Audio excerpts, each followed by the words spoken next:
Good afternoon. Welcome, everyone, to the Community Advisory Committee organizational meeting for the Metropolitan Park. Upon the receipt of a completed application and response to the request for application issued pursuant to New York Racing, Parametrial Wagering and Breeding Law Title 2A, the Commission will establish a Community Advisory Committee for each application received based upon the physical location of the proposed gaming facility. Accordingly, having received the completed application for a project at Willets Point in Queens, the Commission has established a Community Advisory Committee for the applicant, Walton Park. By statute, such Community Advisory Committee is to consist of appointees made by the Governor, the New York City Mayor, the State Senator, State Assembly Member, Borough President, and the City Council Member representing the districts where the facility is proposed to be located. Members of this Community Advisory Committee have been appointed by Governor Kathy Hochul, New York City Mayor Eric Adams, New York State Senator Jessica Ramos, New York State Assembly Member Lorinda Hook, Borough President Donovan Richards Jr., and New York City Council Member Francisco Moya. Pursuant to New York General Construction Law, Section 41, a quorum shall be established by the presence of 4 members.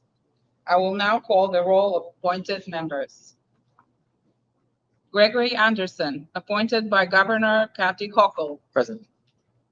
Lin Zeng, appointed by New York City Mayor Eric Adams. George Dixon, appointed by New York State Senator Jessica Ramos. Present. Lorinda Hooks, appointed by New York State Assembly Member Hooks. Present. And Donovan Richard, appointed by Borough President Richard. I want to thank you.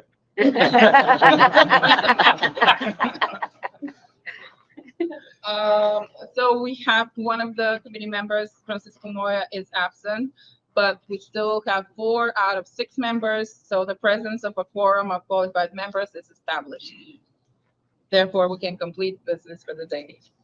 Materials to be discussed at today's meeting have been provided to all members, including Resolution 2501 regarding public access to community advisory meetings, Resolution 2502 regarding administration of the Freedom of Information Law by Community Advisory Committee, a copy of the brief introduction and task overview presentation, proposed template schedule along with template form to request changes to the application and conduct the final vote. Copy of the Racing Law Section 1321D, which details Community Advisory Committee, is also in your package. Consideration of resolutions. So for New York Racing, Parametrial Wagering and Breeding Law Section 1321, D3E7, each Community Advisory Committee at its first meeting shall elect a chair by majority vote.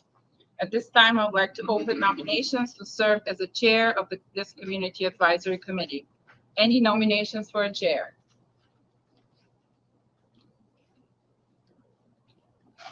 I nominate Lorinda Hooks. Okay. Lorinda Hooks. That's it. Okay. Any other nominations? All in favor of Lorinda Hooks to serve as a chair of the Metropolitan Park Community Advisory Committee, say aye. Aye. Aye. Well, congratulations, Assemblywoman Lorinda Hooks. You will start as the chair.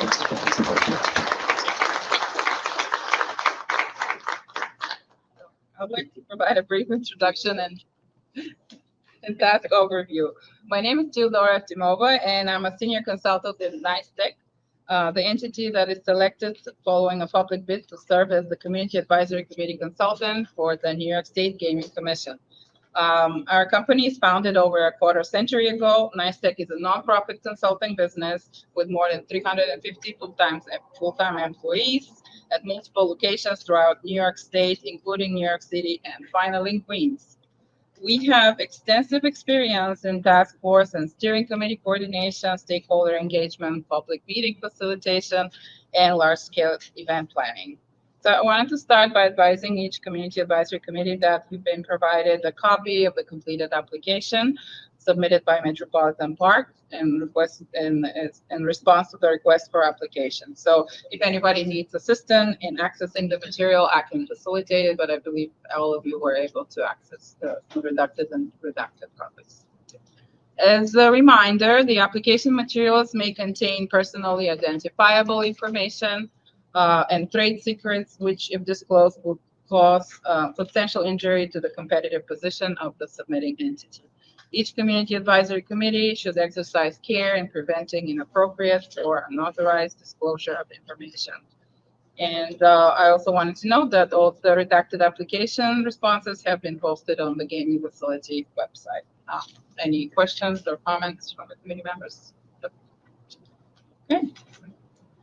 It is my understanding that the New York State Committee on Open Government has created 2 documents to guide best practices to govern the public access to meetings and handling of the freedom of information requests. Before us are in your package are the best practice documents adapted from the Open Meetings Law for public bodies and the Freedom of Information Law model for agency. All members of this Community Advisory Committee have been provided those documents in advance. So can I get a motion to adopt Open Meetings Law model rules for public bodies as adapted for Metropolitan Park Community Advisory Committee? So moved. Second? Second. All in favor of adopting Open Meetings Law model for public bodies for the Community Advisory Committee, say aye. Aye. Any opposed? Ayes have it. Can I get a motion to adopt Freedom of Information Law model rules for agencies as adapted for Metropolitan Park Community Advisory Committee? So moved. Second? All in favor of adopting Freedom of Information Law model rules for agencies as adapted for our Community Advisory Committee, say aye. Aye. Opposed? Ayes have it. One of the things that we can discuss offline, but it's something that we need to talk about at this meeting is the date, duration, and location for public hearings. I'll reach out to all of you, the committee members, with a poll about your availability for public hearings. And I just wanted to remind everyone that this committee needs to conduct no less than 2 public hearings. And at those committees, at those events, members of the public will have the opportunity to speak about the proposed project. Okay, so we can move on to the presentation.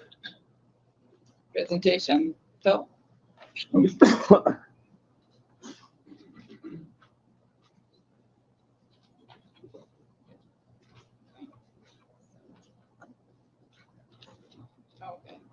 So this presentation is meant to provide a broad overview of the tasks and responsibilities for committee members. And we will post the presentation on the website, on the Gaming Commission website right after this meeting. So for some general background about commercial casinos in New York State. The New York State Constitution was amended in 2012 to allow up to 4 commercial casinos in the state of New York. 4 of the 7 casinos were established in upstate in 2014, 2015, following a competitive process very similar to what we're engaged in now. In 2022, the legislature established the siting process for up to 3 casino licenses and created a gaming facility location board to issue a request for applications, evaluate applications, and select up to 3 projects for commission licensure. The board issued the request for application in 2023 and currently has 4 members, Vicky Bean as chair, along with Terrell Brown, Marianne Phillips, and Greg Reimers. The law requires the creation of a project-specific community advisory committee to determine whether the application should advance to the gaming facility location board for consideration. Each committee is made up of appointees of the elected official representing the physical location of the proposed project. So how did we end up here? On June 27, 8 applications were received, and the 8 community advisory committees have been formed. Metropolitan Park, one of the 8 highlighted in yellow. So why are you here? You have been appointed by the appointing authority, self-appointed, to serve on the Community Advisory Committee for Metropolitan Park at Willis Point.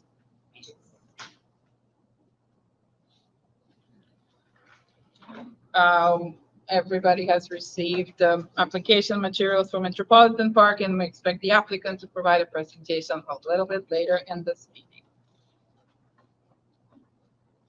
So the timeline, each committee has until September 30th to complete its work.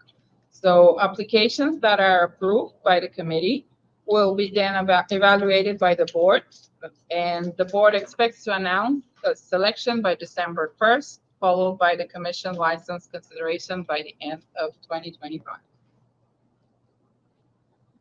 By statute, the committee is required to review the application, solicit and review public comments, and hold at least 2 hearings. So by September 30th, each committee must vote with 2/3 majority whether the application should be advanced to the Gaming Facility Location Board. Failure to hold a vote by September 30th will be deemed rejection. So the responsibilities of committee members. Committee members should vote for a chair, review the application, attend hearings and meetings, review public comments, and vote in a public meeting before September 30th. So for the Metropolitan Park application to advance to the Gaming Facility Location Board for consideration, 4 committee members must vote in the affirmative. Application changes. So the committee may solicit changes from the bidder's application. However, there are substantial limitations about the changes to be considered by the board. In discussion with the committee, the bidder can make a promise, commitment, or obligation to be considered. It must be submitted in writing and filed by the deadline. Committee may request the bidder to change and modify the application. Again, it must be done in writing and filed by the deadline. Any changes or modifications to the Environmental Quality Review Act process cannot be considered.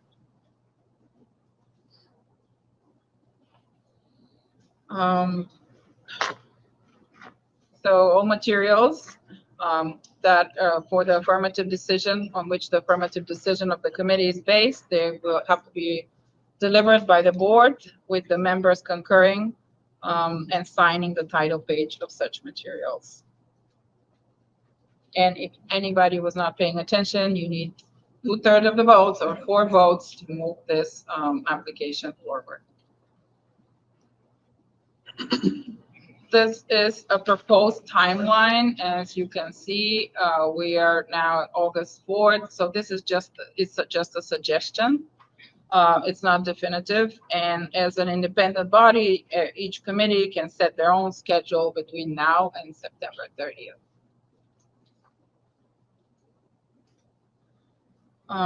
Important part of the committee's work is a requirement to accept and review comments, public comments. So we have established a number of ways to receive public comments. One of them is that email, Metropolitan Park Public Comments at nicetech.com. Comments can also be submitted via standard mail.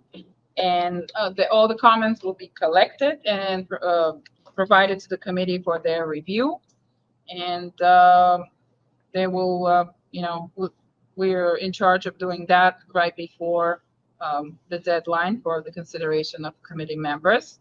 Members of the public are encouraged to submit comments as soon as possible, so the committee has plenty of time to review those as well.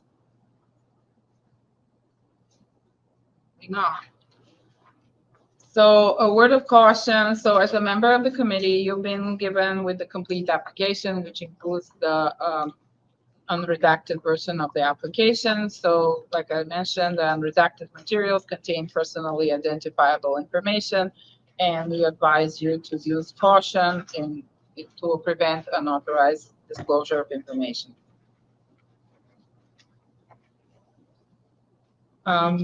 So my colleagues and I are providing logistical assistance for each committee. including securing the meeting locations, the necessary technology, the materials, and the support. So as required by state law, all of the public hearings will be open, public, the media, accessible, webcasted, and recorded, similar to this. So committee members are encouraged to suggest appropriate locations and meeting spaces, including those that are inaccessible. And I'll work with you. I already have a few suggestions, but I will also reach out to you. And if you have something in mind, by all means, feel free to reach out with something that we need to work on.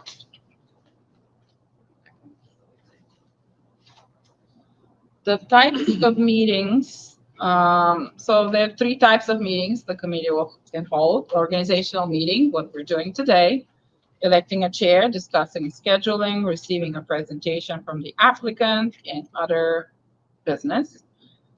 Hearings. So committees must hold at least two public hearings to receive the comments, and they have to be scheduled in convenient time and appropriate duration.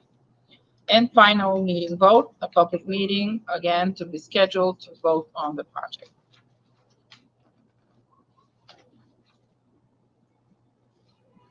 The public hearings, something important to note is that every members of the public can speak up to 3 minutes. We'll have a limit. And they can also, like I mentioned, submit written remarks prior and throughout the process. So hearings are not a venue for the members of the public to ask questions and vice versa, and they're just intended to hear and accept the comments on the proposal.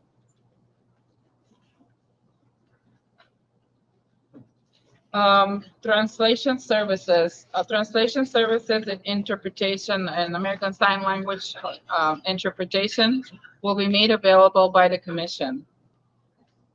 Committee members may request to additional language access services available for members of the public at a meeting, and some in the printed materials and additional languages as well. So we can also facilitate that process. So just a reminder for the public officer law obligations to refrain from contact with any applicant or anyone on their behalf, except in the context of a public meeting or throughout the public comment process. And those limitations do not apply for the official business interaction between committee members and public officer employees. We have referenced some committee members should be cognizant of those laws, applicable ethical laws, rules, and guidelines. And you can refer to your appointing authority for additional training on ethics. Some more links to the information. Sources, additional resources for committee members. And if committee members have any additional questions, they can use our official address, but you can always contact me and I'll work with you to set up. So at this time, we'd like the Metropolitan Park presenters to provide a content overview of their project. I just want to make a quick note. There is a 30-second video. For those of you that are watching us online, there will be a short pause during the video, but the complete presentation with the video will be posted shortly after the meeting.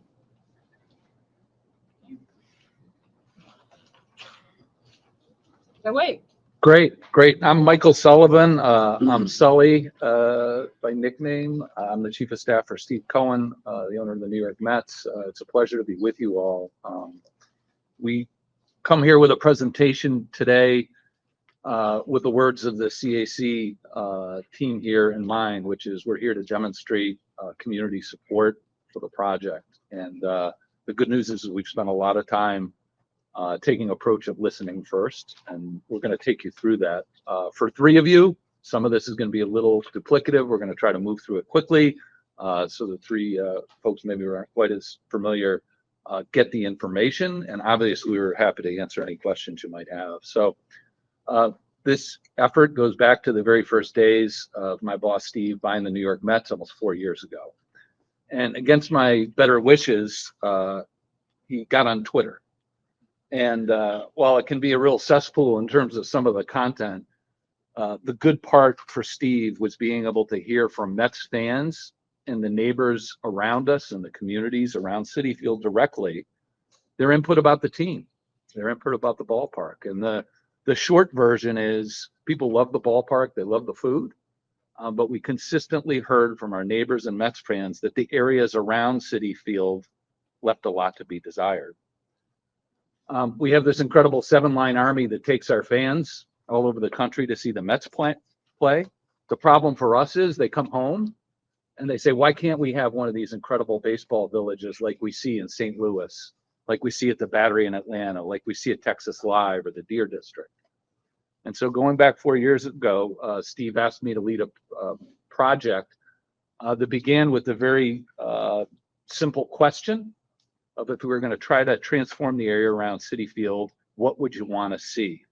And when I talk about the area around Citi Field, this is what I'm talking about. I'm talking about the 50 acres of asphalt parking lots that surround the ballpark, area that's part of our lease for at least the next 81 years.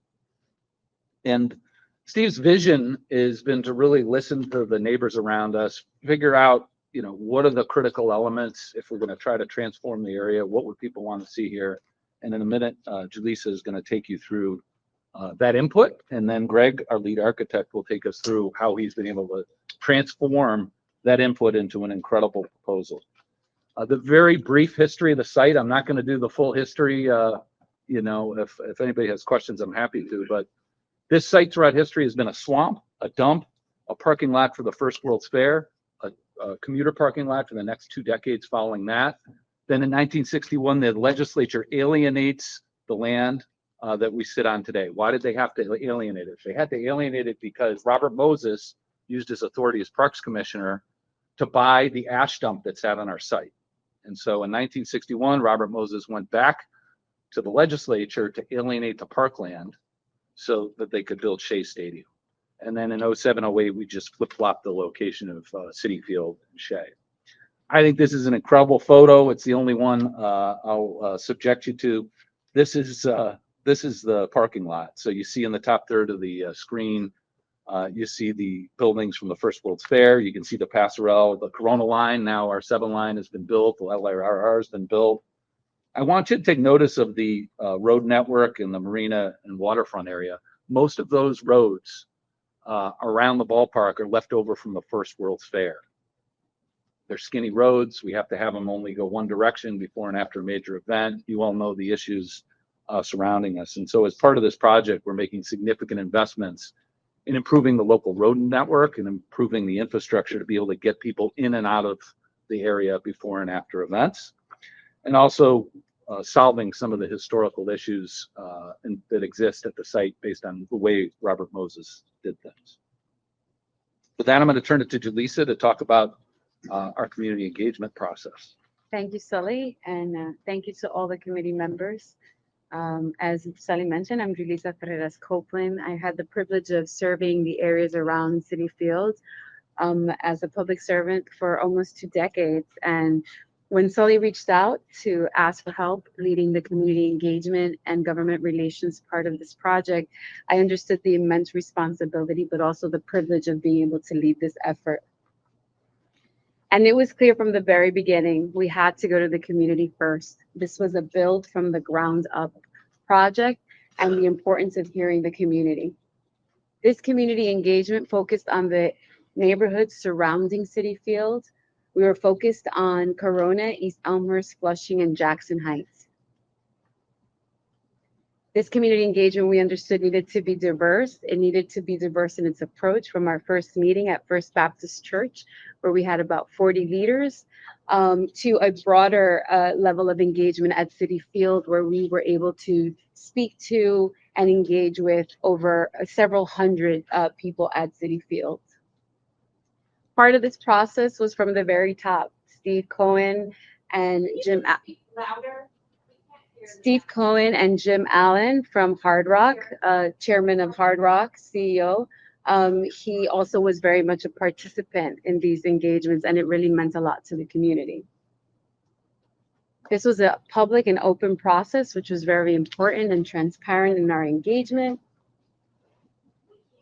4 years of community input was very important to us through this process. Over 1,000 meetings of community engagement and meeting with leaders from different organizations, 16 workshops, and within those 16 workshops, we were able to engage with 1,800 residents who attended.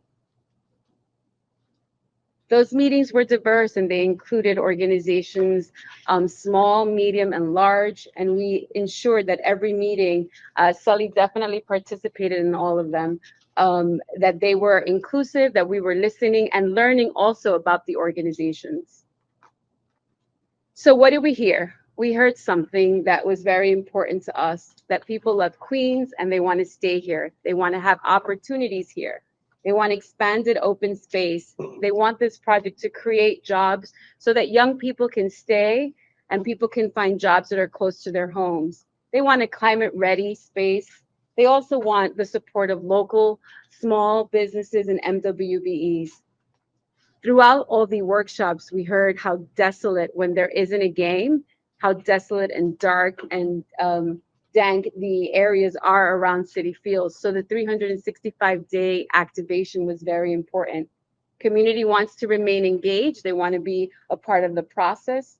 Young people were very specific about the green space. They just did not want grassy areas. They wanted athletic fields that were active, that included basketball and pickleball. We heard a lot of pickleball. And continued and handball. Bike paths, the bikers from the neighborhoods wanted this area to be connected to the existing biking networks so that people can get here safely, and access to the waterfront. This was very important, in particular to the community, to those residents from East Elmhurst, to make sure that the promenade was activated and that people can walk from East Elmhurst through the promenade into the site and onto Flushing Meadows Corona Park. Hotel with a casino and live music venue. We heard this especially from those that wanted to have be able to enjoy activities here in Queens and not have to go into Manhattan to find entertainment, high quality entertainment. Bars and restaurants to celebrate special occasions was something that we heard out of every visioning session.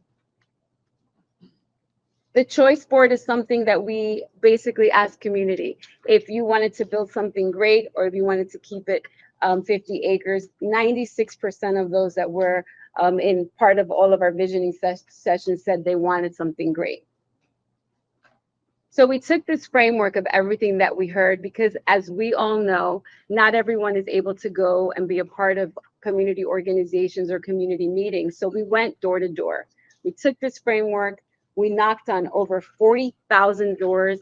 Of those doors that were open, 87% of residents signed petitions where we were able to collect over 20,000 signatures. This is just a heat map on the doors that we knocked on in the immediate area. And what was really powerful is that people were willing to give their home addresses, phone numbers, emails, and cell phone numbers to remain connected to the project so that they can continue to hear about the developments that this project as it went along. Our community leaders lend their voices through op-eds, but also on their platforms to continue to express support of our project. Metropolitan Park was very different from any other applicant. Because we are sharing the site with a joint interest area, we are the only applicant that had to go before 6 community boards through their ULURP process. This process was, we had to visit community boards 3, 4, 6, 7, 8, and 9, of which we were able to get approvals from all 6 community boards. And our Queensborough president, our city planning commission, and the city council. The city council, I just want to say, we had to go to twice because we had to return after our ULURP for our permitted use legislation led by Assembly Member Lorinda Hooks and State Senator John Liu. This support has been unprecedented for a project of this size. As I mentioned, community boards 3, 4, 6, 7, 8, 9, and the Queensborough President, City Planning, City Council twice, State Assembly, and the State Senate all voted in favor of our project by 88%. Thank you for your time, and I will give it over to Sully again to talk about our economic impacts. So the bottom line of what we're here to present to you today as a proposal to take the 50 acres of asphalt around Citi Field, to take half the land, 25 acres, and build a brand new New York City public park. We will pay to build it to Parks Department specifications. We will maintain it long-term to Parks Department specifications, and we will provide the public safety in this new park. And then take the other 25 acres and build an entertainment destination to string together and tie together the incredible entertainment and cultural venues that we have in the neighborhoods around us. We strongly believe that this is the best site in New York City for a project like this. We're right next to LaGuardia Airport. We're on the 7 line. We're on the Long Island Railroad. We're at the intersection of these 3 great sports venues. The new soccer stadium, thanks to Councilman Moya's leadership, coming in across the street. And we'd love to bring back the ferry service that we used to have at Willets Point before the dock was damaged. So thank you to Councilman Moya, Assemblymember Hooks, our borough president, for your leadership. We just think it'd be incredible to be able to bring people here to a game or to an event, for people to come and commute to work in either direction with that ferry service. You know, part of taking all these incredible ideas and transforming them into something great was finding the right partner. And when we studied the different ballpark villages and entertainment districts around stadiums around the country and around the world, 2 of the most important things that we saw over and over and over again were green open space, beautiful space to hang out before and after an event, throw a frisbee, play cornhole, hang out with your family, have something to eat, and also live music. We had the fortunate opportunity to be able to interview most of the great gaming and entertainment companies in the world in terms of considering a partner. And we picked Hard Rock. Why did we pick Hard Rock? Hard Rock does live music entertainment better than anybody. They do over 30,000 live music events around the world every year. And they're an entertainment brand. If you visit their properties, they have great energy in the buildings. They're fun. They're places people to go to enjoy a night out, celebrate a life event. I'll show you a very short video. This just give you a little flavor of the Hard Rock experience in terms of entertainment, and then we'll get right back into it.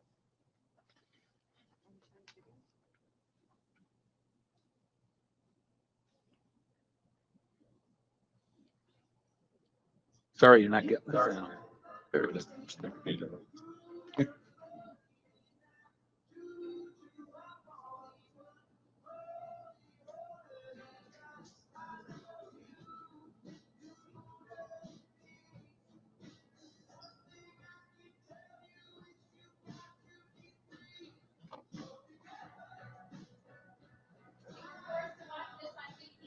I'm gonna have to ask you to leave if you outbreak one more time, please, okay? This is an organizational meeting. This is an organizational meeting, not for public speaking, please, and thank you. Next time you'll be asked to be removed. Thank you. As part of this project, we're going to build a 5,000 plus indoor live concert hall. The opportunity to hear live music any time of the year, not just when the Mets are away out in the parking lot, the opportunity to have all kinds of great events. Hard Rock is able to bring great talent because of the network around the world with their different cafes and concert halls to bring great entertainment into a venue like this. The other thing that Hard Rock has done over and over again is build beautiful buildings with great entertainment on time and on budget. And a big part of our consideration in picking a partner was the CEO of Hard Rock's experience in building these multi-billion-dollar integrated properties on time and on budget. We also have equity partners in Cheryl McKissick. McKissick is the oldest Black-founded, Black-led architectural and construction engineering firm. They're going to be helping us with the MWBE and construction management on the project, and Cheryl and her family are also equity partners. We're also partnered with equity partners from Siebert Shank and Williams, Bill Thompson and his partner Henry Cisneros, who've been helping us with the financing. The next thing that we did was to hire an all New York-based design and engineering firm to take all the great ideas that you saw that came from the community to transform them into an authentically New York project. It was really important to Steve and to Hard Rock and the team that whatever we built looks like it belongs in Queens. It's authentically New York. And so with that, I'm going to turn it to our lead architect, Greg Pasquarelli from Shop Architecture, to take you through what the site looks like today and how we took that input to transform the area around Citi Field. Thank you very much, Sully. Good afternoon, community members. I'm honored to be able to present today. My name is Greg Pasquarelli. I'm the founding partner of Shop Architects. I was born in Queens Hospital, right down the road here. Played in this park as a young boy, and have done many large-scale projects around New York, and really took it as an honor to think about transforming this area into a global destination. I think what was very interesting is if you look on the left, you can see the original vision of Flushing Meadows Corona Park. And as you can see, it always tried to get the park up to the waterfront. But what you then see in the next image is in the 39 World's Fair plan, Moses used his position as the Parks Commissioner to drive highways through the parkland. So you can see the Whitestone and the Grand Central Parkway was put in there. You could see right in the middle of the site up to the north, that's where all the parking lots were for the 39 World's Fair. And then over the next decades, he continued with the Long Island Expressway and the Van Wyck, severing the whole park from all the community around. So as designers, we started to think about what could we do to heal this? What can we do to right the wrongs of Robert Moses? And the first thing that we thought of was taking the park and driving an ability to get back to the waterfront from north to south, but also to make the east-west connections so that Corona and East Elmhurst and Flushing could all seamlessly come together in this district. So we also wanted to think about the natural beauty of Flushing Bay, about the architectural heritage of the World's Fairs. And these gestures started to create these kind of flat iron shaped sites. And so we thought that that was very interesting in the sense that Ebbets Field, we started to look at Ebbets Field because that's what Citi Field's design is based on. And so we thought that was an interesting connection to the past. But then the way New York does sort of flows of open space around flat iron sites. And that was a driver for the way we thought about the design. We also looked at the legacy of the World's Fair buildings. This is from 39 spectacular entertainment complexes, which we love very, very much. We also love our sort of Jetsons-inspired 1960s World's Fair buildings, and really tried to bring all of those together into a new plan. So what you can see here is Citi Field is to the right. You could also see the new soccer stadium across the street from there. The idea was to, the whole site right now is in the floodplain. So anything that we would have to build new has to be built up out of the floodplain. So we've left some of the parking underneath. The park and the new building comes up above. And then we build structured parking around to both the north and south of Citi Field primarily, which connects directly to the highways so that people can get right off the highway, right into the parking and doesn't back up into the neighborhood. And then what you can see in the middle is to the south of the 7 train, there are playing fields. And then the main part of the park goes up through and reconnects to the waterfront. And a portion of the park fills off to the east and has a new way, a new gateway for people going to the soccer stadium and for those who are going to live in the new affordable neighborhood at Willets Point. So we've done a series of before and after images so that you can see the transformation that this project will have. So here you are in the parking lot, Citi Field's on the right, and then the after. Here you can see the central part of the park moving up towards the waterfront. We've been working with James Corner Field Operations as our landscape architects. You may know them from the High Line, from Domino Park. We worked together with them on many projects. And you can see the idea here was to build a building that felt like a civic building. Not something that was pulled from, Macau or Las Vegas, but something that was authentically New York with this podium building. And then we placed the hotels towards the west so that they wouldn't cast a shadow on the park in the future. The other thing that's a major part of the project is rebuilding of the 7 train subway station. As we know, it's very difficult. There's a lot of ups and downs. There's ramps. There's hard to get through. And there's fences. And this is your view as you head off the train when you look at the site. So the after automatically opens up to a raised piazza that looks out. You could see the market hall to the right, City Field in the center, and the entertainment complex to the left. Coming through that space, this is looking down the right field line of the parking lots, and this train station is to your right. So here is the before, and then the after. So one of the buildings that we're committed to building is what we're calling the Taste of Queens Market Hall. It's a subsidized project that will have many food offerings at different price levels. It also has a large community facility component. And when you come off of the subway right there, you're right on the level with that. And this will be open 365 days a year. So it doesn't only service the ballpark, but services the new community that's growing to the east in Willits Point. This is looking back at the subway station as it currently exists. And then you can see after, this is the new subway station. The market hall is to the left. You can see the ADA elevators and the pedestrian bridge to the right. And one thing that's very important is that we have an open passageway from the passerelle through the subway station to the site outside of the fare zone, so that people can now get from Flushing Meadows Corona Park to Met Park with strollers, with wheelchairs. And we think that this is really important in knitting it into the community. This is looking down the left field line. So here you can see part of the 50 acres of asphalt. And this will place you right into the center of the park, which, you know, will have places to sit on lawns, to play games, to be with your family, picnicking areas. This is now looking down the right field line back towards the center of the park. The after shows City Field on the right, the market hall to the left, and the entertainment complex right in the middle. All of the pathways are ADA accessible, easy to get up and down.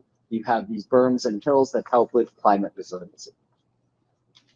But equally important is the east-west connection on Roosevelt Avenue. Very important, because it's tough to walk on that street right now. A lot of broken sidewalks, a lot of chain link fences. There's no lighting, there's no painting. So here you can see the part of the asphalt parking lots to the south of Roosevelt Avenue on the right behind that chain link fence. And this is the before, and then the after will look like this. So you can see there's separated bike lanes, there's playing fields, there's active athletic fields, playgrounds, repaired sidewalks, painted and lit. And then those athletic fields, these would be what they would look like. We've been working very closely with the community on the types of active recreation that would be here. They're close to Corona, they're close to Flushing, and we think are really a fantastic addition to the community.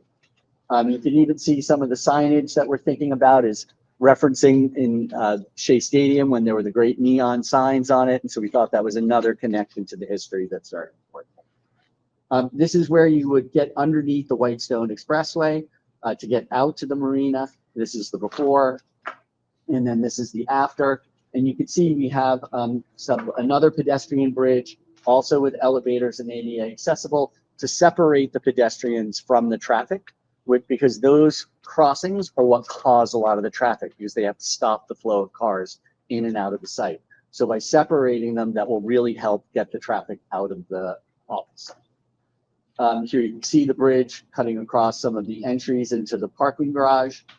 And then here you are walking across the pedestrian bridge. You can see the structured parking that would be to the north of City Field, and then to the right, you come down into the park. Here you are now in the park space itself. This is looking back from the park at City Field and the Jackie Robertson Rotunda. Looking back at the Taste of Queens food hall that you can see where you get off the subway station at the top and down to the park area. And then you would walk through this park area to the new affordable housing neighborhood that's under construction right now, and to the soccer stadium itself. And then this is coming around the south side of the park towards the entertainment complex. This is looking at the entry to the entertainment complex. There would be a covered escalators, there'd be stairs There's pedestrian bridges, there's ADA elevators to make it easy to get into the front of the building. And then here you can see the main entry. The music venue is to the left, the sports book is to the right, and then the main entry, pedestrian entry. So this whole center part of the whole project is pedestrian only, and all the cars are put out to the perimeter or underneath. So it will really be kind of a wonderful place for people and families to spend. Here's along Roosevelt Avenue, just to the north of the 7 train.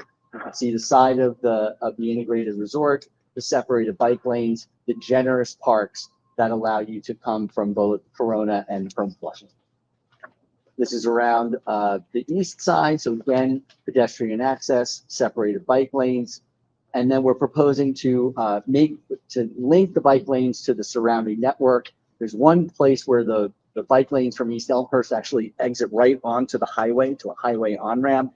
We're going to build a dedicated bike lane bridge that gets you across to make sure those east-west connections to the neighborhoods are terrific. And here you can see it coming past the Northfield structured parking towards the new neighborhood in Willets Point.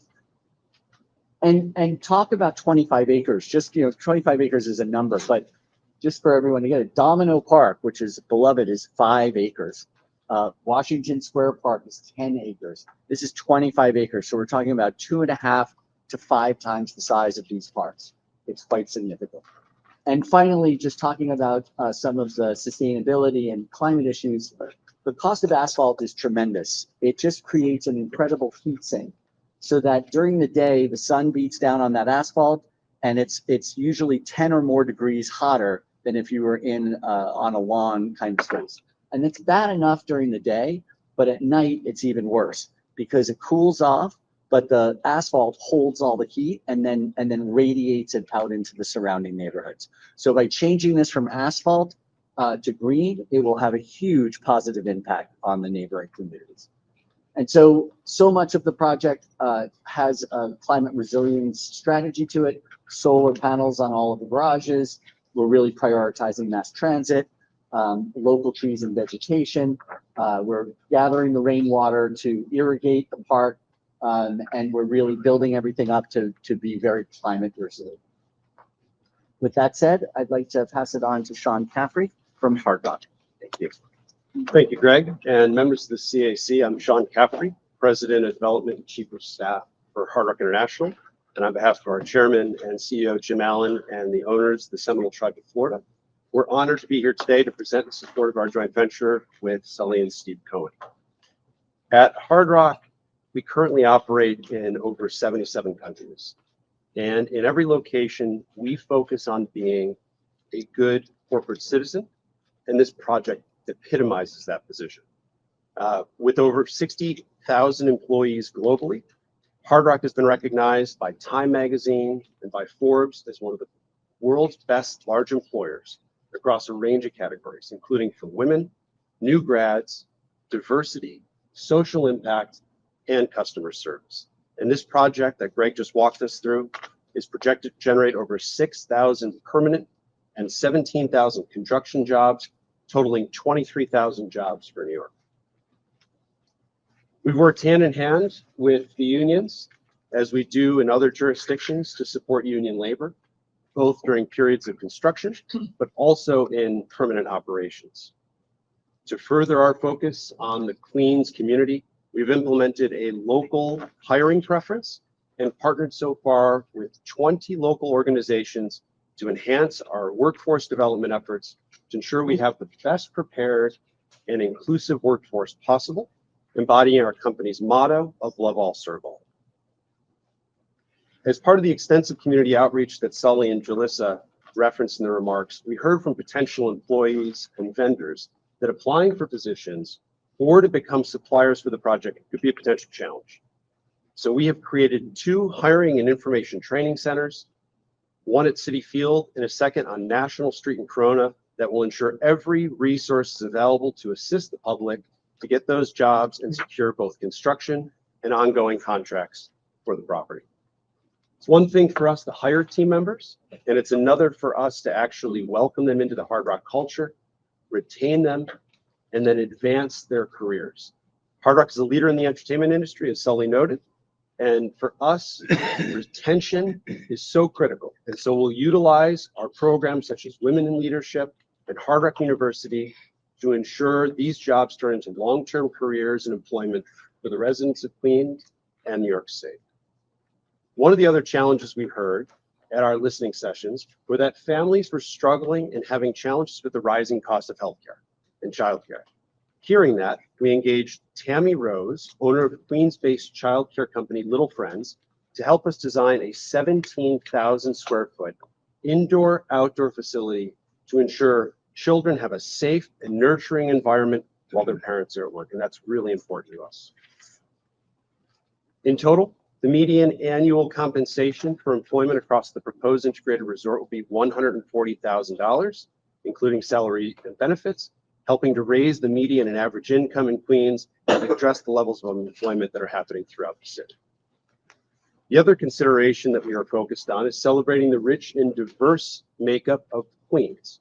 As Greg mentioned, we are creating the Taste of Queens Food Hall to showcase some of the best restaurants and restaurateurs that Queens has to offer. While we saw this as a good first step, we wanted to ensure that our customers had the chance to explore the world's borough and experience the diverse and international atmosphere that sits just at the property's doorstep.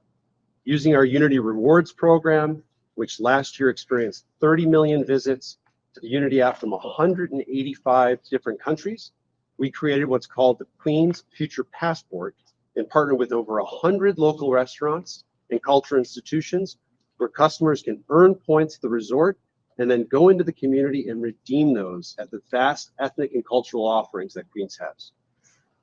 Now, Hard Rock is first and foremost an entertainment company. And as a leader in the music space, we take our role in preserving and curating music history very seriously. Specifically, we felt owning the world's largest and most valuable music collection of memorabilia with over 88,000 pieces was something that we should show off to the community. When we saw that the Beatles had come perform at Shea Stadium in 1965, we knew that this was going to be important for us to celebrate this heritage. And so we looked from Louis Armstrong to LL Cool J and 50 Cent. And to celebrate this music heritage, we created a music museum that will showcase local artists' music memorabilia and help share the borough's rich history with visitors from all over the world. Now, we're not just focused on history, but we view this project as the nexus of entertainment. And as Sully mentioned earlier, we have worked with Sino Clues to design a world-class 5,600 capacity Hard Rock live venue that will attract the best artists and entertainers and serve as an event center for Queens community, ensuring that Queens continues to be the center of sports and entertainment for New York. We've also designed a beautiful outdoor band shell at the center of Metropolitan Park's Great Lawn to facilitate outdoor concerts and events that can be enjoyed by visitors as well as their families. This site sits at the center of where the Beatles performed in 1965, and for those residents who are concerned and wanted us to preserve the original location of home plate for Shea Stadium, we have done so and have also created 2 stories above that within the facility, a place for people to visit and celebrate the stadium's heritage and history. We took the feedback from the community to heart in all elements of our resort's design and business practices, and we look forward to the opportunity to both build and operate a world-class Hard Rock integrated resort that will make Queens and New York State extremely proud. Thank you, and with that, I'll turn it over to Albert from McKissick & McKissick. Thank you, Sean. Good afternoon, CAC. It's a pleasure to be here. I hope you guys can hear me in the back. It's a pleasure to be here and to demonstrate to you our ability to deliver this project in accordance with your goals, your missions, and what's important to you. I am Albert Ladija, Executive Vice President for McKissick & McKissick, right hand to Cheryl McKissick. Cheryl is a 5th generation owner of McKissick & McKissick, which is the nation's oldest African-American construction design firm, the U.S. based right here in Midtown Manhattan. Over the course of those generations, we've been involved in over 6,500 projects. It is the projects that we use to transform neighborhoods to help build capacity. Here's a listing of some of the projects that we've done that have impacted the communities that we've worked in and the areas in which we've been involved in. As an MWBE, we understand the challenges of what it takes to become part of a project, part of an opportunity. When this opportunity presented itself to be an equity partner, it was a resounding yes. Why? For three simple reasons. The mission and vision of the organization aligns with McKissick's as well. Over the years and decades, that's been our mission and vision. Our focus and interest has always been in building capacity and building the communities that we work in.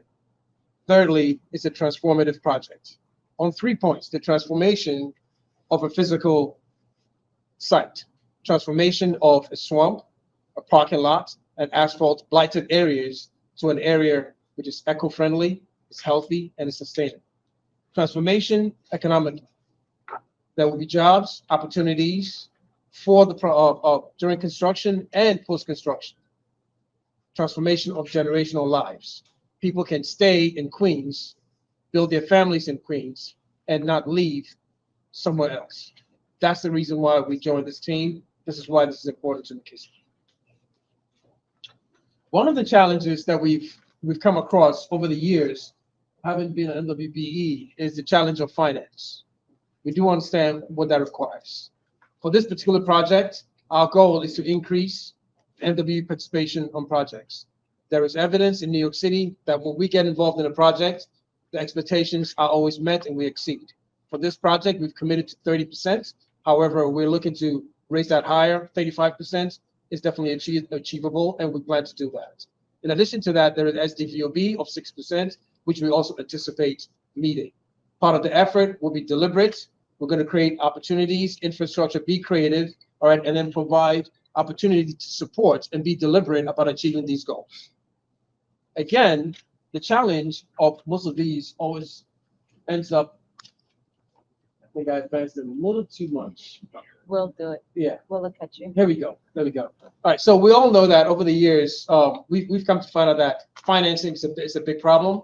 All right, where there isn't enough money for the smaller firms to be able to, one, mobilize, purchase equipment, take advantage of deals, and as a result, they often don't participate in project. They feel to bid out. For this particular project, the team has come up with $25 million to be made available for the small, diverse firms in Queens to allow them easy, zero interest to almost zero interest, low interest loan so that they can, one, commit to material, mobilize them to the project, pay their staff, and also identify opportunities to save money by ordering materials ahead of time. These are some of the minimum actions that we plan to do. We are collaborating with 3 firms within Queens that are financial houses that will provide those opportunities and create those opportunities for the MWB firms. We do plan to do all of this and build within the Queens community. So with that said, I'd like to pass it over to Sel. Thank you. Great. We're almost done. Just to wrap up here, part of listening to the communities around us, to our civic associations, to our churches, to our nonprofits, is developing a much deeper understanding of the needs of the community. We have already begun the work of investing in the communities around us in a variety of ways. We have sponsored everything from food pantries to our soapbox derby locally. We're starting to redo Little League fields in the area, really listening carefully to the ever-changing needs of the community. And part of that is finding great nonprofit partners to help us to get that work done and make sure that we're hitting the mark. And so we've been very pleased to partner with a lot of great nonprofit organizations and cultural institutions in the neighborhoods around us to do that important work. We're also wanting to drive people that will come to this project from all over the world to these great cultural institutions so they can come and enjoy a show at the Queens Theater, to see the Queens Museum, which is incredible, the Louis Armstrong House, enjoy a soccer game, really connect to the neighborhoods around us. And so we've signed MOUs and partnerships agreements with a lot of the key cultural institutions in the neighborhoods around us to that end. We also know that some percentage of the employees that we'll have in the building and customers coming to the building, they have addiction issues, and partnering with local firms on the ground in the neighborhoods around us that can deliver addiction services in a culturally competent manner, in languages in the neighborhoods around us was really important. And so we've partnered with 4 of our key local addiction services organizations, who we will be funding to do both research and provide those services as they are needed on the ground in the neighborhoods around us. In all, the community benefits and public realm elements that we will deliver as part of this project total over $1 billion, including a brand new 25-acre park, which we talked about, 5 acres of which are ball fields, ball courts, and playgrounds for the communities around us. A completely transformed MTA station. Our view is that the guest and fan experience begins the minute the subway doors open. We want it to be beautiful. We want it to be safe. We want it to be well lit and accessible, both for people with ADA needs, but also our families with strollers. We're making the entire site climate resilient. There's a lot of investment that's needed there. We're building the Taste of Queens food hall that Greg showed you, so we can provide affordable food options to people coming to the area, to our community, to our new neighbors moving in across the street. And there'll also be community space in that building. We're also creating a $163 million community fund. This is a fund that will throw off dollars to the neighborhoods around us over the life of the project. And I'll show you in a minute how that's broken down. And finally, $25 million in one-time neighborhood projects.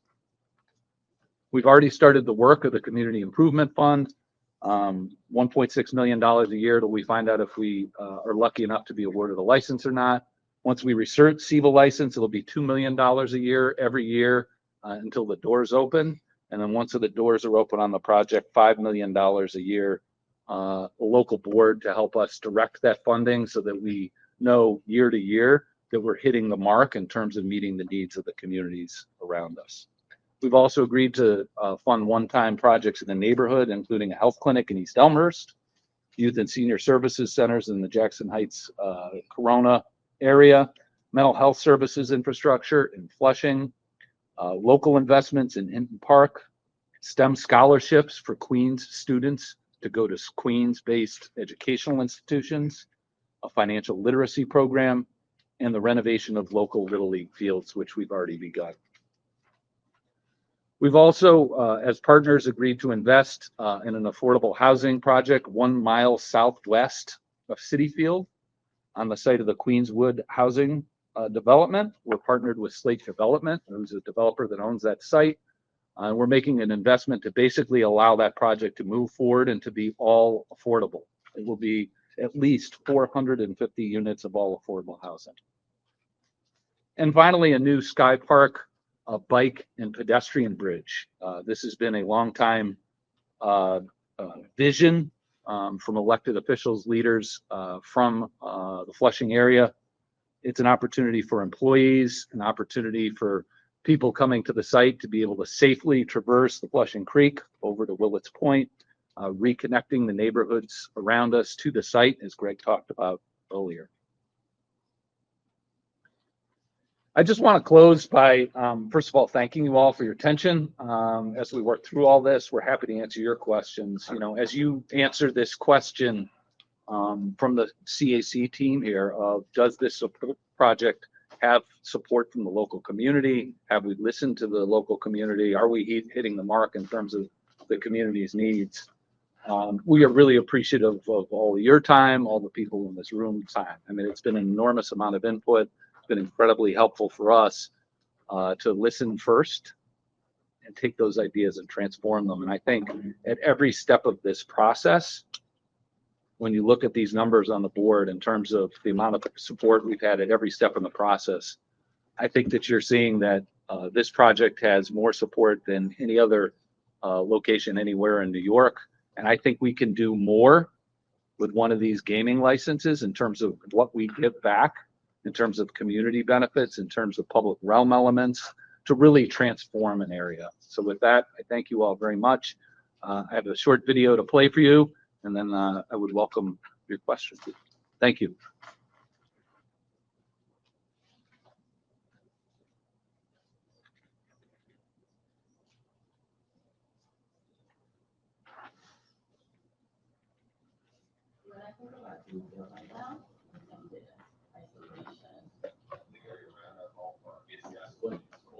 Just lacks vibrancy, vibrancy. There's nothing to do. There's nothing to see. City Field is not that.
will be uploaded shortly on the Gaming Commission's website. So at this point, I would like to open up for questions from the committee members to the applicant. I have a question. I'm looking at the health plan for East Elmhurst. Have you located or selected a property to actually build that? That's a great question, Mr. Dixon. We have not purchased or leased a property for that yet. We've had some good ideas brought to us in terms of locations that would be good. All of these community benefits will be delivered as part of winning a license. And so we will wait until the end of this year. We'll find out if we're lucky enough to be selected. And if we are, we will, shortly thereafter go out and find the right site. But I have some great community leaders, some of whom are in this room, that have already brought, various sites to our attention. We understand the need. We understand what happened during COVID. We understand the neighborhoods immediately adjacent to us at Citi Field and the proximity for access to healthcare issues. And so, it's one of the early to-do items for us early next year if we're fortunate enough to be selected. And my second, I noticed that they were constructing various things to support our youth. One of the things that I have always asked for and been interested in is a permanent facility for the flushing metal soapbox service. Yes. We are the only community that supports a program in the nation that does not have a permanent facility for our children. We race in the streets. We race in sidewalks. I visited other cities and states and other countries that support their soapbox service. Ours do not. Our children have been champions on a national basis, and they've done that racing in the street, which has been very unfair to them. They haven't had the facilities that they need to make them competitive. Yet, they've triumphed as they've entered into these arenas. We here in East Elmhurst and Flushing, we've had the first woman, young lady, to be on the magazine of the International Derby. But we cannot even invite anyone to our city or our town because we don't have a facility to support our young people. That is paramount to me, along with that health facility. Got it. Understood loud and clear. Greg will have a to-do item to understand the length and slope and, what would be required. I don't know off the top of my head whether there's an area on our site that would accommodate that, but I know there's also a lot of other probably future development that is occurring east of us out in Willets Point. And so, why don't we take that away as a homework item for the next meeting to understand, what a track like that would. Let me add this. Yes, sir. I'm not an engineer. However, we accomplished that mission using 2 blocks of space on a city street. Yes, sir. I imagine there's a lot more space that can be occupied and used in this project. Understood. We've got homework. We'll come back to you. Thank you for listening. Yes, sir. Thank you. Appreciate it. Okay, I want to start with jobs. Yes, sir. WBE. Can you talk about reporting mechanisms that'll be in place and prioritization for local workforce by zip code? So Corona, East Elmhurst, we know Jackson Heights is in close proximity. Can you speak to reporting out? Do we have an agreement that you'll report out permanently during construction and after to the local community board, local elected officials as well? Sure. Oh, Sully, you want to take that? Yeah, please. And 30%, I heard MWDE, do we have a local hiring goal? Yes. All right. So to address, and hopefully if I miss any one of those points, please remind me and I'll go back to them. But starting from the top, yes, 30% is achievable. 35 is our goal, and we plan to For do that. MWBE? For MWBE, Yep. exactly, MWBEs. And, one of the histories of, part of the history of McKissick is that we pay attention to local zip codes of the projects that we're in. We make sure that the projects that are being built benefits the immediate zones, zip codes that are in the area. I can list a couple of projects that personally been involved with, Mega Evers, where we provided opportunities for 27 prime positions for contractors.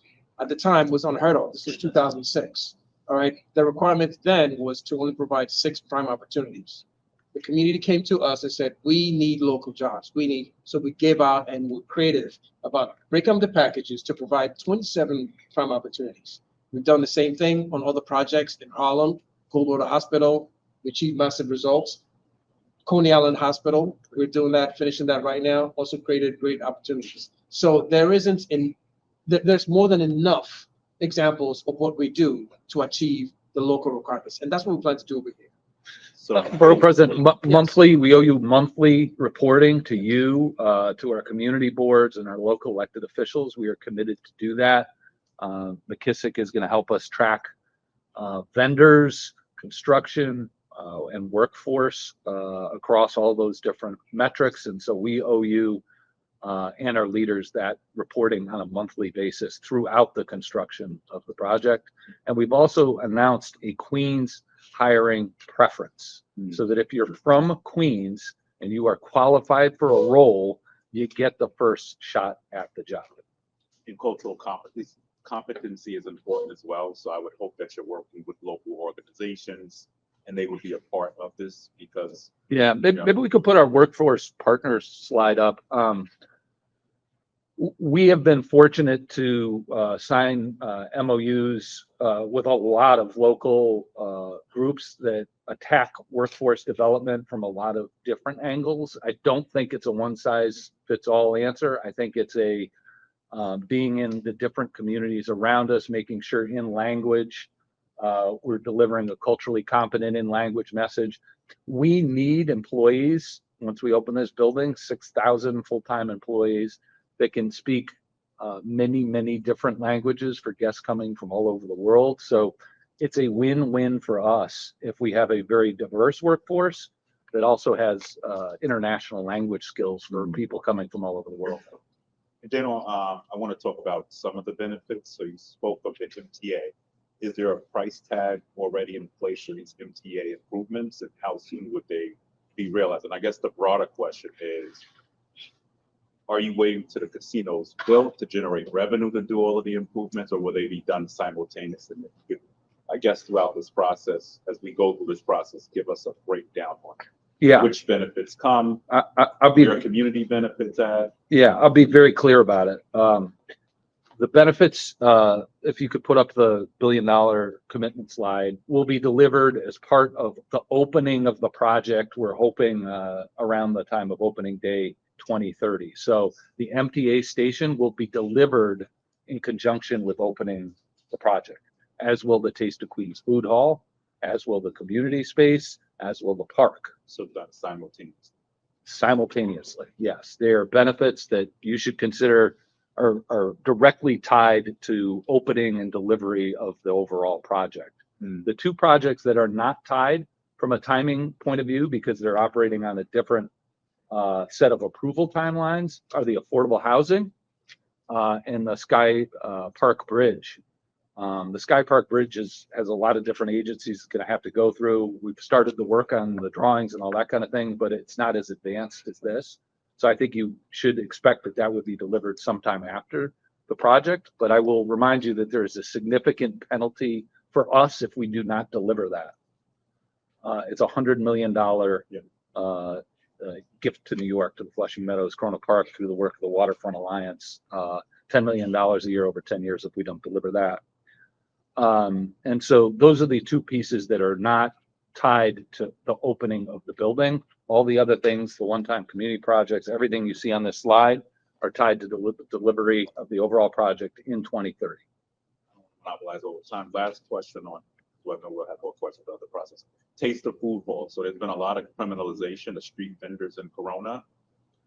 What are we doing to make sure that they're going to have an opportunity in this taste of food hall? So we can get them off of Roosevelt and really give them an opportunity. I think we've spoken certainly about even through the construction process. I think you have to feed 10,000 people a day.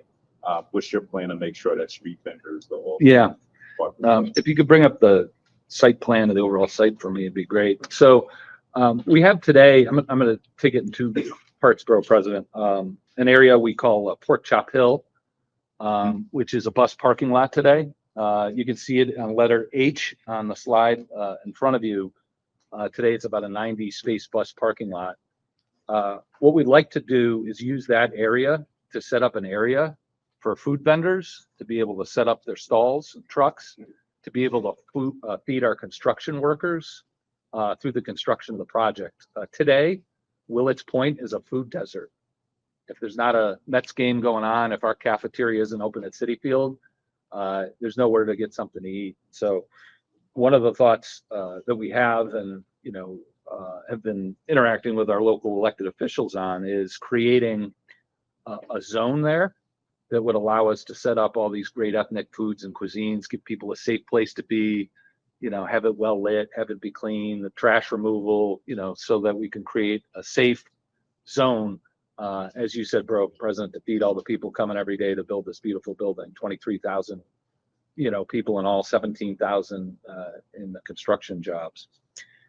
In terms of the Taste of Queens Food Hall, we're envisioning around 20 food vendor stalls. In order to get into the building, you're going to have to be from Queens. You can't be a chain.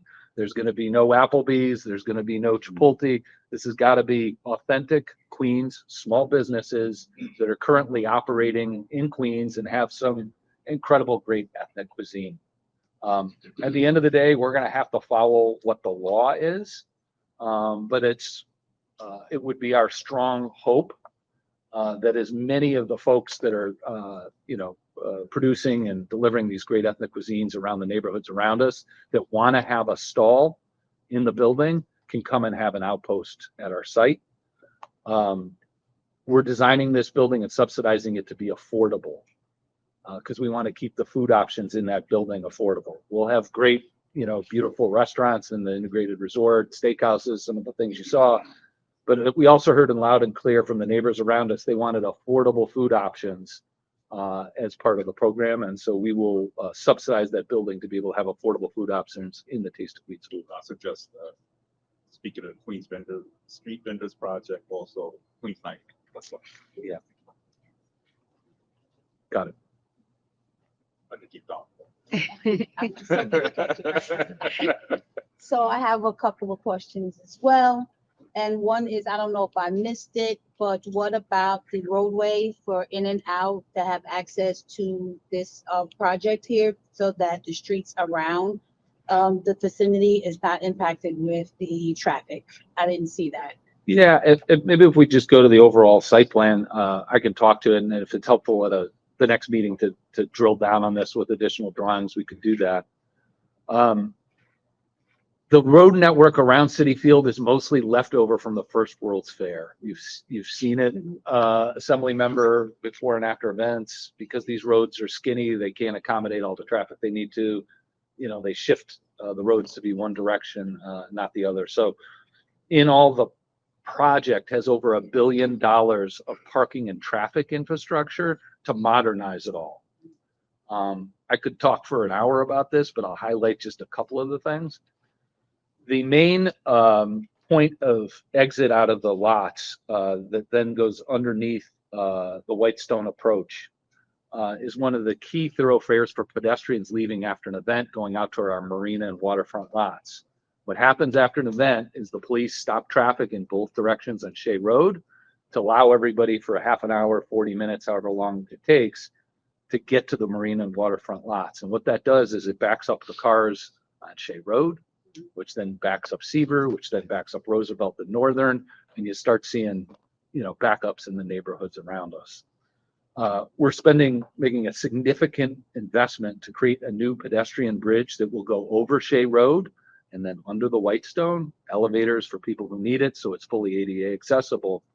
And so one of the most important things we need to do is deconflict people from cars so that pedestrians can be free flowing down to the Marina and Stadium View lots, and cars can be free flowing, especially out of the main garage, which will be just to the north of the project. If you look at City Field, you look just to the north, letter E there. So that garage is designed for people coming from Connecticut and Westchester in particular, after an event, to be able to get right back up onto the Whitestone unimpeded. We're increasing the number of lanes that come through there to be able to get you safely onto the highway. Today, when you try to get on the highway, you have bikes and pedestrian crossing at grade in that Whitestone highway on-ramp. And some of our local bike and pedestrian groups, some of our community leaders like Jim Burke have had me out there to look at this condition in the golf cart and understand it. And again, it's a bottleneck. You know, cars are trying to get on the highway and the police are up there stopping traffic. The cars trying to get onto the highway to let people try to cross a very busy, dangerous, curved approach onto the Whitestone. And so we are building a brand new bridge over that highway on-ramp so that bikes and pedestrians, again, will be able to free flow down to 34th Ave without crossing at grade, without us having to stop the cars. We're creating also a new slip ramp that will go underneath the Whitestone approach to get cars back up and onto the highway that doesn't exist today, basically creating another bay underneath the highway. Again, all of these local road network improvements are designed to increase the ability to get cars up onto the highway, out of the neighborhood, unimpeded, and keep people safe. My other question is, safety, public safety. I do know that you're gonna have your own public safety team, and I just would like to know who spearheads that team. Yeah. So I would say a couple things about this, assembly member. So it is incredibly important to us that this site be incredibly safe and well maintained. And if it's not, people aren't going to come here. We've hired the immediate past police commissioner, Keishan Sewell, who's working with us full time at the Mets now, who's been helping to advise us in terms of constructing a public safety plan. Hard Rock has a public safety department, has a whole division that deals with this. And so this will be a partnership between us to design and then hire a lot of people and train them properly to make sure that we're patrolling, keeping the entire area safe. We can't have crime. We can't have, people getting, being where they're not supposed to be. We're going to have a lot of surveillance at every entrance in and out of the building. We're going to have a lot of investment on the site in terms of both people power and surveillance to keep this site safe. And it's all on our dime, including the sports courts. Again, we're maintaining it and providing the public safety. We want them to be beautiful. We want the community to use them and enjoy them and feel safe here. 24 hours a day, 365. Yes, ma'am. So my next question is for you, and Great. that is, I know that you said the median salary is 140,000. What is the lowest? What's your starting salary? So we took a look at this recently. We think that the lowest salary would actually exceed the minimum wage rates in New York. So we believe we would be above those. For some of the employees, the challenge is it's also big tipped positions. So a lot of our servers and others, a big portion of their wage rates are specifically from that. But we'll have to get you the specifics of what the absolute lowest is, but I'm happy to provide that in the next meeting. Thank you. Last question. How tall are the hotel towers and how many exactly are they going to?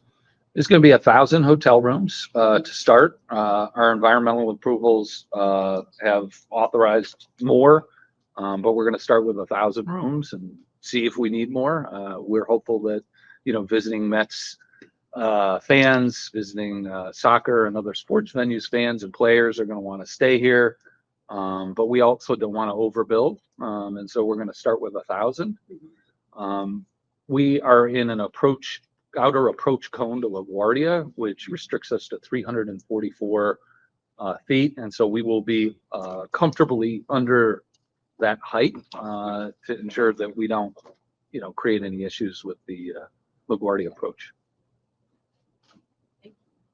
So you took my traffic question. Just really quickly, if you could just talk a little bit more about what you're doing for the resiliency and the flood concerns in that area, because we always get this question asked, and it'd be great if you could just go into that a little bit more. Sure. I mean, the entire site is in the flood zone. Yep. Actually, City Field is built in the flood zone because it changed after Sandy. So it's quite different. So now the entire project, every occupiable floor is 20 feet above the current parking lot level. So it gets it out of the floodplain. One of the key things, if you do have flooding, is to have. Just pause for a second. I'm sorry that you can't hear, but this is a.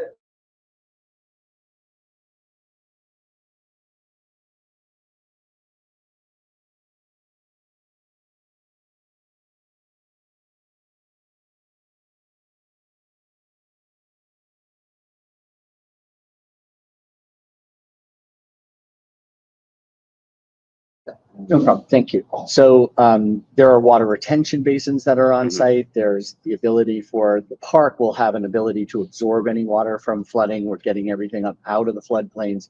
We're capturing the rainwater on the roof of the buildings, which will then be held and used for irrigation. So the overall impact onto the community is a net positive. Right. And then also anything that you're doing for sound mitigation as that gets built, because the sound carries a lot, even with outdoor venues that have been out there, it carries into the local neighborhood. Is that being taken into consideration? Yeah, I'm happy to take that one, Councilman. So the biggest complaints we get is a couple times a year when we used to do the parking lot concerts, Rolling Loud, and you're probably familiar with them. And especially when the cloud cover is low, the sound refracts off the low clouds, and we get complaints from East Elmhurst and Corona predominantly. So there's no more concert productions in the parking lots, right? The parking lot becomes this new park. We're creating the band shell in between the two buildings. So the civic building, the podium shields the neighborhoods to our west and East Elmhurst and Corona from the sound. There's also that glass canopy over that stage. And so to the extent we have outdoor live music, it'll be confined to that 1,000-person Great Lawn, and the concerts get moved indoors. Okay. It's a soundproof, acoustically correct concert hall. So we'd be able to do concerts indoors year round and not bother our neighbors. It's a great question, and I understand it because we get the complaints. Thank you.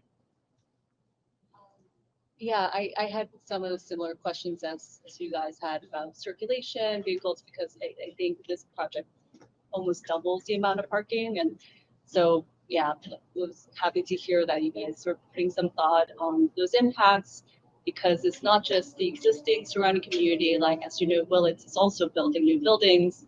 There's going to be a totally new community, like just east of there. So I guess maybe if you could talk a little bit for the public realm and how you're planning to sort of activate sort of the ground floor level, pedestrian level. The renderings are beautiful, but I think when you look at some of the proposed buildings for the casino and even Taste of Queens and the parking to the north, like the sides of the building, how do you plan to treat those? So you're not just building like an insular community where it's just like in this little triangle, but integrate the larger community and the surrounding areas. So I think, like if you could talk a little bit about that and You want to start? how those new streets will come into play. Certainly, public realm is something that's incredibly important to the design team. The one challenge we have is that it's in the floodplain, so you can't have occupiable floors right at grade. So we're trying to use a combination of places where the park berms up to the buildings. We're trying to use contextual materials, some of the brick from City Field, some other elements. There are places where we have bike parking and bike storage. There's places where we're looking at doing an arts program. We're talking about landscape around it. So it is a bit of a trick because you can't have storefronts or retail in those places. But we are spending a tremendous amount of time of what it feels like when the building hits the ground. And then to think about the network of how pedestrians move through the site. So we're giving a lot of, what we're really trying to do is get vehicles out to the perimeter and to make that entire interior portion of the project pedestrian only. And I think that will really activate the kind of circulation across the site and into the neighborhood. And we're putting new signals in for street crossing at Seaver. We're aligning some of the public spaces in Willets Point to the public spaces on our site, and creating these wide park areas that people can walk through. So we think that the entire, both north of City Field and south of City Field, the east-west network really has a lot of different connections. And it's something that we're spending a lot of time trying to perfect. Yeah, it would be great to, if the plan progresses, to see a little more planning and design, especially like the front of the building that's on the open space. There's a new open space. Another question I have is the parking, the Northfield parking. Currently, it seems like there is a road that drives through it, right? So it's not just for people parking. There's also like a pathway in the middle. So is there a thought to maybe rethink that, because just to minimize the conflict, as you said, between pedestrians, like people who are parking there, leaving their car, and those who are just looking for a shortcut to like get to the other side? It's an excellent point. It needs to be there because of the way the EIS was written and the way that we have to deal with the traffic flows from the entire neighborhood. But we've deconflicted the pedestrians that actually come down out of the parking garage, cross over at the second floor. And that's the best place that gets you across. But if you are on that street, there are wide sidewalks so that pedestrians can walk besides that road. It'll be well lit, it will be protected, it will have bollards. And we think in some of the cold weather, it might be a great way to cut through and have a shortcut, even from the people from the community, to get over to the park. But we are looking at how to mitigate the issues that would surround any conflicts on that site. We could show you more drawings of that. Yeah, that would be great. On the tower design, so that's good that you guys have double checked with FAA. So 345 or 344. Under is the limit. 344. Yeah. Okay. I think we thought it was a little bit lower, so that would have changed a lot on the building. Is the materials and design that you guys are putting forward, is that pretty final, or is there more thought into, just thinking about kind of the surrounding context of, just something more contextual to the surrounding area of Queens, like, Well, I mean, and also articulation of the towers. I think the articulation, what we did not want was a taut glass skin on this building, or something that was highly reflective and therefore made it feel unapproachable. So a huge part of the strategy was to give articulation and detail and differentiated materials. So we're doing everything from brass, bronze, and brick, and with textures and an ability. Even the facades of the hotel have fastening to them, so they will reflect light in a different way. Will break down the scale of the buildings. It definitely has a little bit of a deco kind of feel, but a kind of contemporary version of that. And I think that the idea of the podium was very much about grounding the building as a civic building in the park, that we didn't want, a sort of glass facade to come crashing down into landscape. Like, that's the opposite of what we're trying to do. So we've really spent a lot of time breaking down the scale, making pedestrians feel like they can approach the building.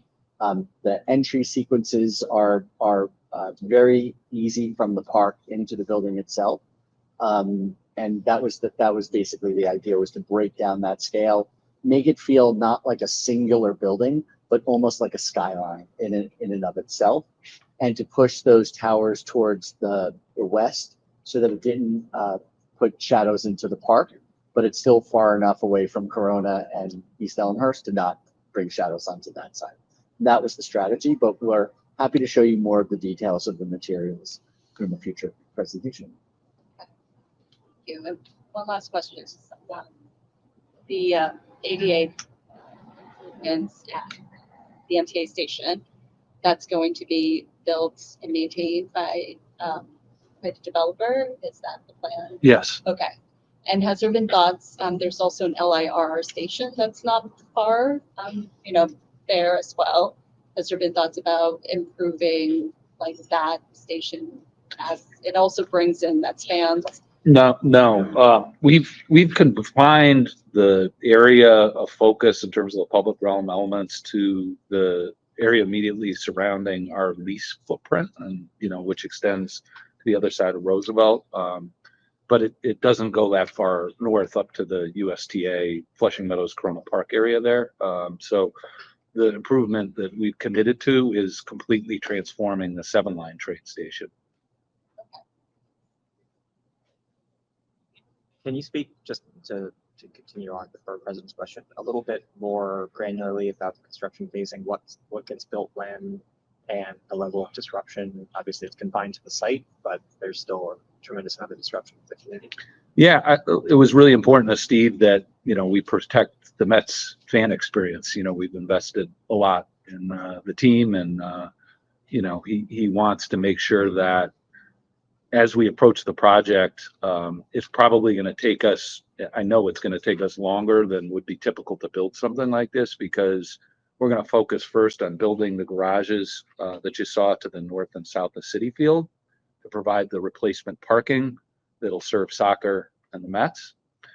And once that replacement parking is up and running and operational, it allows us to then go disturb the main lot to the west of Citi Field. And so it is a phased approach, and it basically allows us to, pursue the project with the minimum amount of disruption. And it's going to take longer as a result to build, but we think that's, the right thing to do. And we could do a whole presentation on, how we're thinking about mitigating, issues during construction, but we're putting a lot of thought and effort into making sure that there's still a great, safe fan experience for people coming to the area.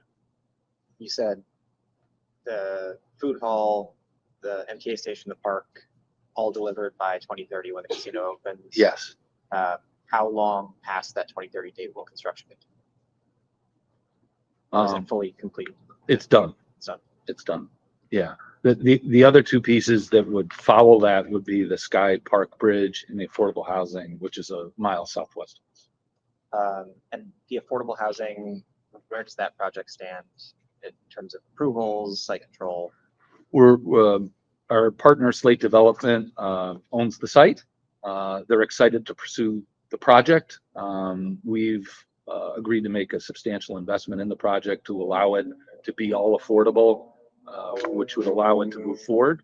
And so we're waiting to see if we win a license at the end of the year. And if it does, we will commence, our agreement with Slate to see that move forward. It would be an HPD project, so they've got, discussions to have with the city and that kind of thing. But our commitment is immediately, goes into effect if we win the license at the end of this year, early January.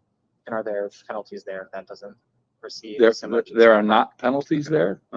It's a commitment, though, that we've made in writing to our partner.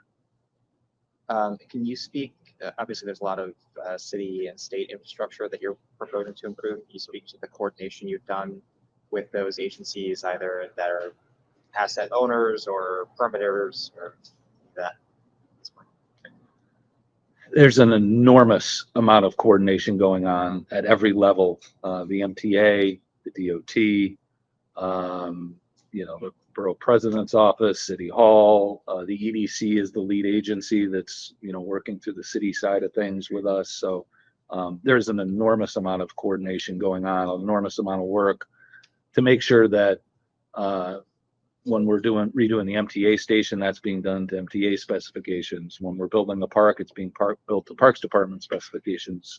As we're making local roadway improvements, they're being done to DOT specifications. So we have architectural and engineering teams working with all of those agencies on an ongoing basis.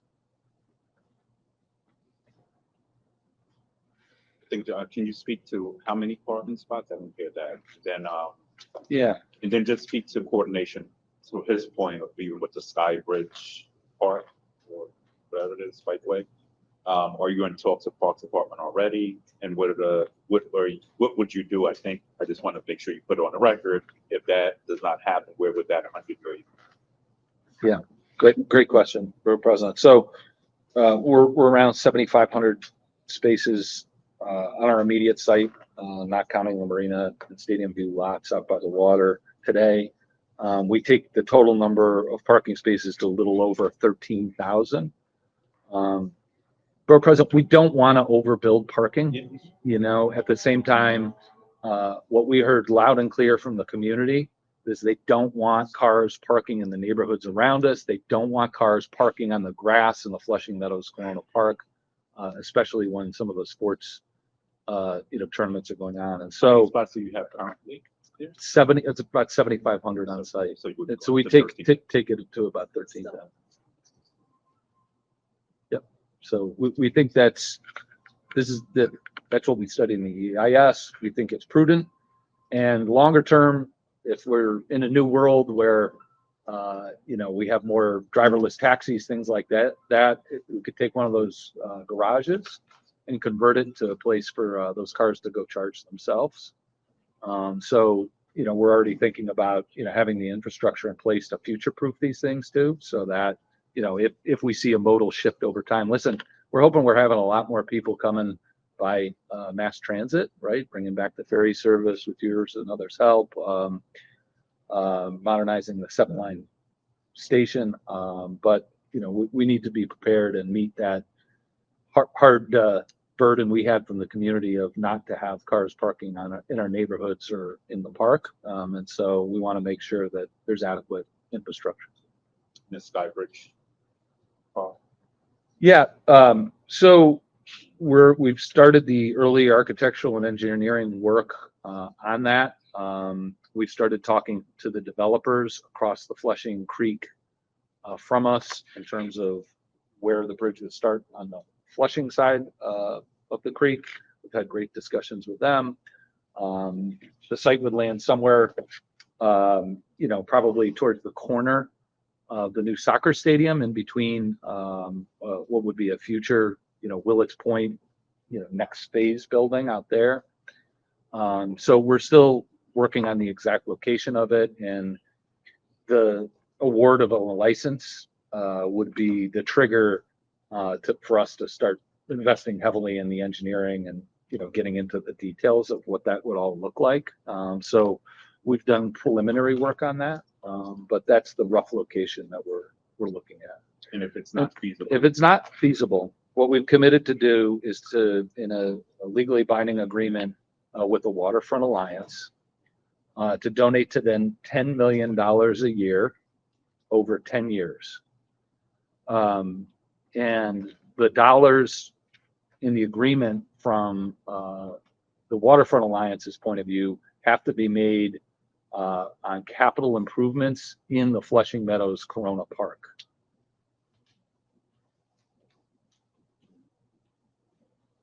Administered by parks or by? So the grant is administered through the Waterfront Alliance, who we have the legally binding agreement with. And any projects that they would do would have to be coordinated with the Parks Department, because they would by definition be in the Flushing Meadows Corona Park on Parks Department land. So the Waterfront Alliance would need to negotiate You those. got an MOU on that. So. We have a legally binding Okay. signed agreement with them. We went beyond an MOU. It's a legally binding agreement.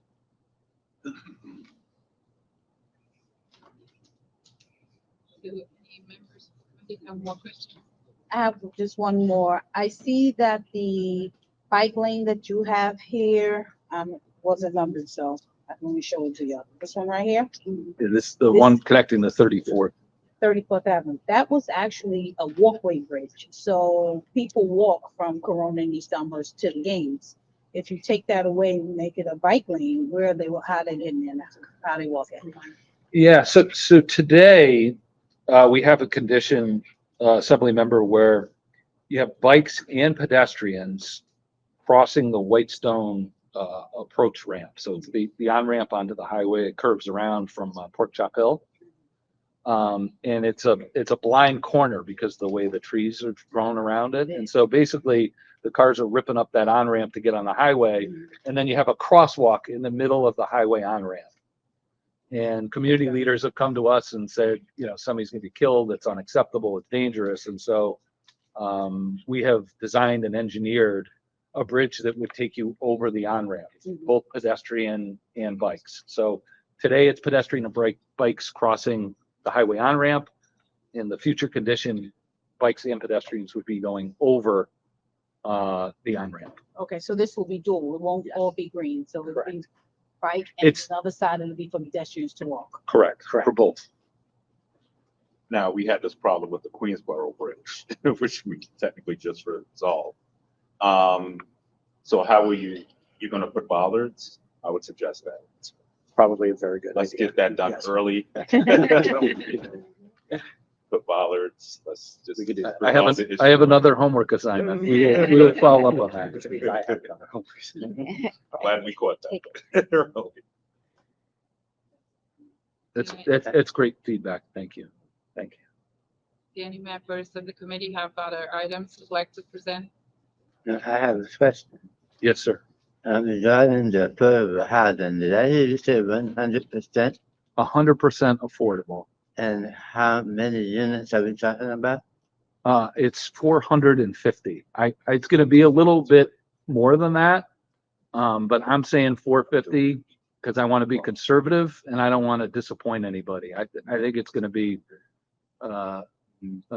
quite a bit more than that, but we've committed to 450 units of all affordable housing. And when you say affordable housing, all affordable, and what range are we talking about monetarily?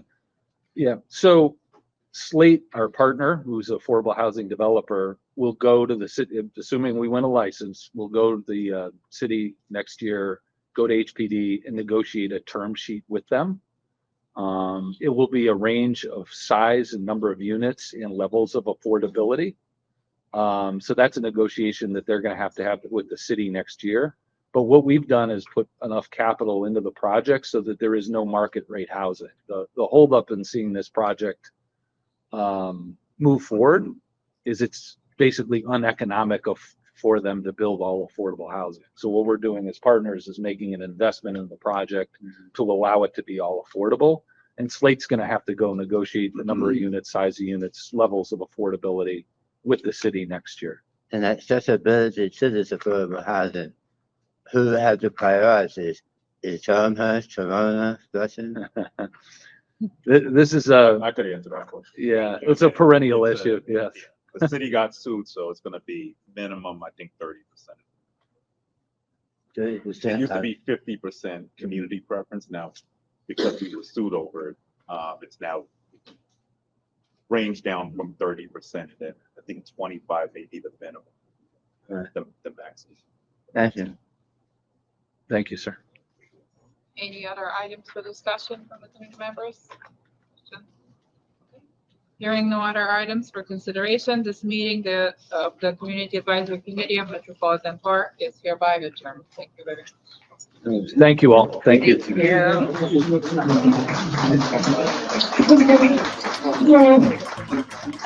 Yeah.